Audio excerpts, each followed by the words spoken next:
Lately, I've been working with quite a few clients that have been divorced and are going back out onto the dating scene. And I've been listening to their stories of how much the dating world has changed since they were last single, and how much they're struggling to adapt to that.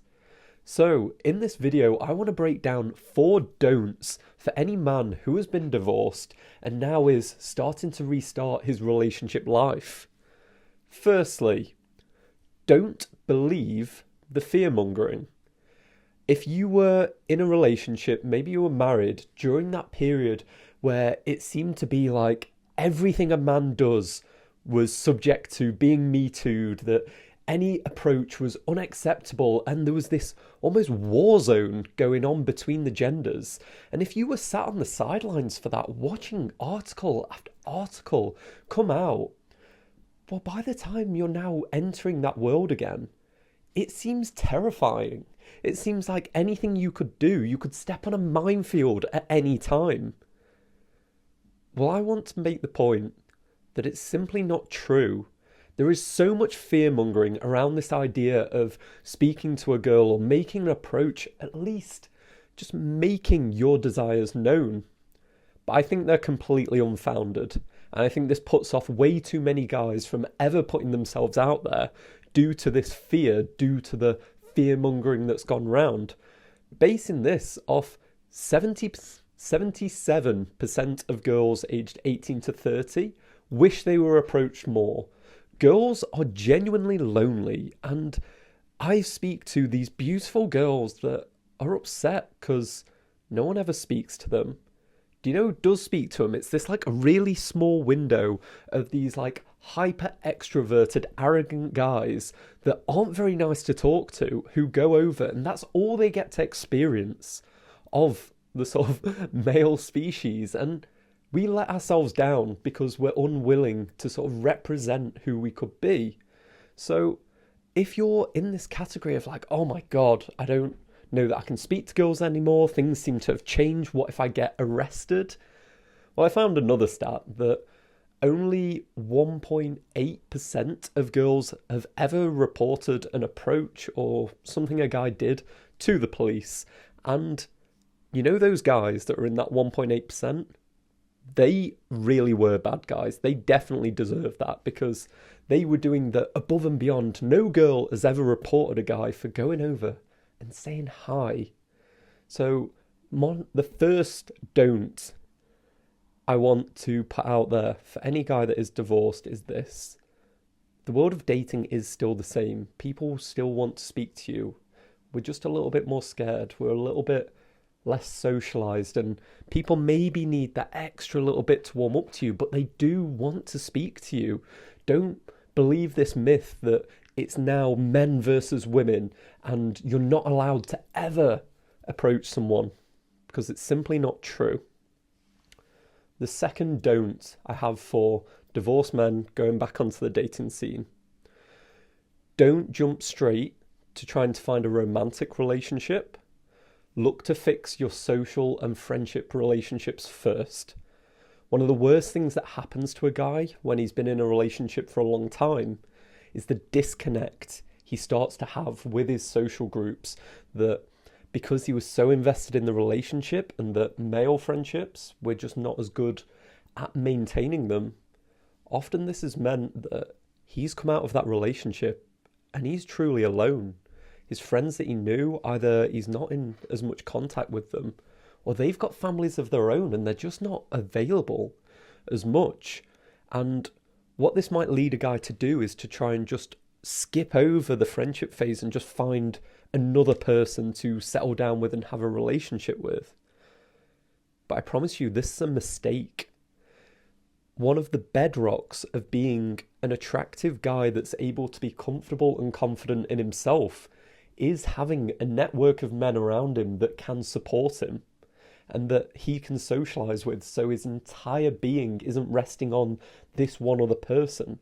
And there are just too many benefits that come from having a strong male social group, because how do you think you're going to meet the girl? Likely it's going to be through a social event that you went to, that you met her at whilst you were out with friends. You went to a club, you went to a bar, you went to a random wedding or social gathering.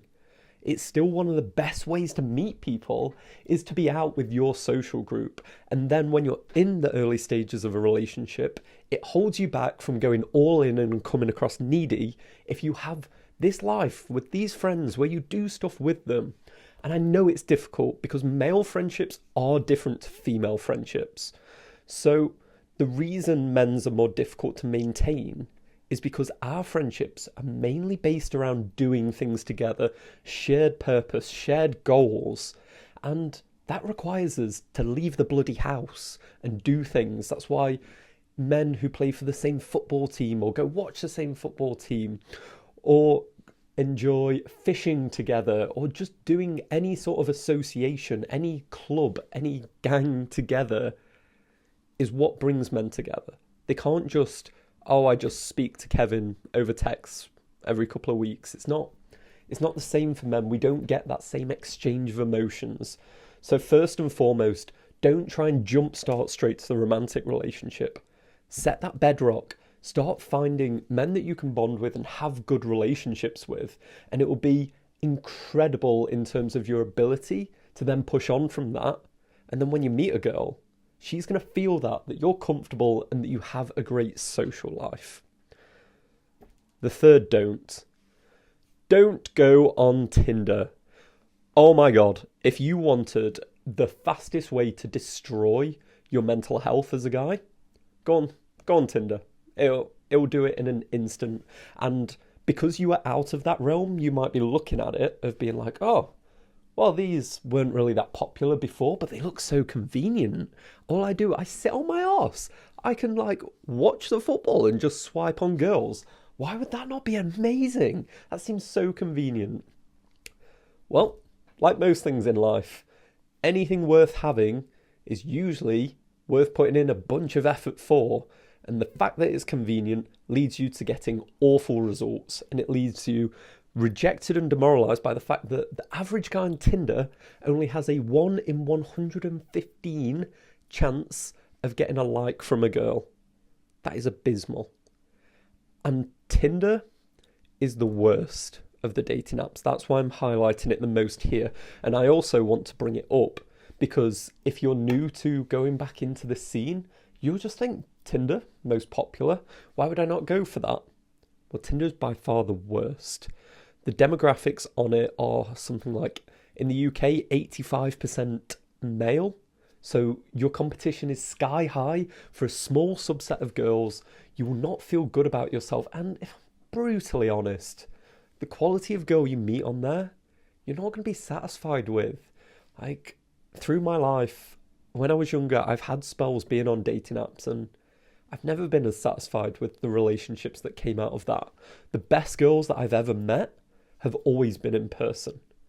So I highlight Tinder because whilst I disagree with using dating apps entirely, there are some that are slightly better, and I wouldn't want to do you the disservice of not at least having them in your working knowledge. That if you were looking for a dating app, the one that I would recommend is Hinge, that it operates a little bit different to the sort of hyper dopamine swipey apps elsewhere, because Hinge is more personalised. You have to actually say something to the person, comment on a part of the profile you like, and it encourages more of a high quality relationship to form. So the warning here is that men can use dating apps as a crutch. I don't need to go out tonight. I don't need to speak to her because I've got this girl that I'm sort of messaging on a dating app, which realistically is probably going nowhere because that's where 90% of conversations on dating apps go. The conversion rate is minuscule. And that's the danger of having the dating app. It gets rid of your activation energy to go do something else because you can always convince yourself maybe there's someone ready to be swiped on. So if I were in your position, I wouldn't use them. But if you're desperate, use Hinge, and at an absolute push, use Bumble. But fundamentally, don't use Tinder. Okay. My final don't for any guy that is coming out of a divorce: don't demoralize yourself. So many men are coming out, and I speak to them and they're concerned because they're like, oh, I feel old now, or I've got kids already. And there's all these things that are building up for them of why they don't see themselves as valuable or as enough anymore, when it's fundamentally not true. It's one of the most difficult things to discuss in dating, but men and women simply are different. If you look at who are considered the most attractive men in the world, it's never the 22-year-old dude who's just getting his life together. It's always the guy that's in like his mid-30s who probably already has a divorce and has kids. If you look at all the celebs, it's like, yeah, they have like 3 bloody marriages as a guy. It's, fundamentally, it doesn't hold you back the way you think it does. A man is actually kind of attractive in certain senses if he is divorced, because it has this element of pre-selection, that there was another girl out there that was willing to be married to your arse, so you can't be catastrophic because you managed to somehow convince someone else to bloody marry you, so you can't be the worst guy in the world. So simply put, it's like, don't be in that position where you think everything about you that you've gone through, and maybe you think it was a mistake and now you think it's going to hold you back. Well, it's not really true. I think even from an evolutionary psychology perspective, the idea is if a guy has enough resources to be able to care for his previous family and another one, that guy actually becomes even more attractive, because it becomes this kind of proven track record that he is able to be a guy to settle down and have a family. So don't get caught up in the trap of having this negative perception just because of the experience you went through. Honestly, in a bunch of situations, you can probably use it to your advantage. Okay, and there are my 4 big don'ts as a guy. There is a bunch more navigation that you can go through of how you're going to operate in this new world. But I want to run you through the one thing that you can offer, the one thing that nobody is offering right now, and you're in a great position to do it. And I break that down in this video here because it's something so special that I've done my absolute best to master this, and it's given me incredible results. So if you're just getting back into the dating scene, wondering what you have to offer, check this out, because I guarantee it will change your life and change your dating.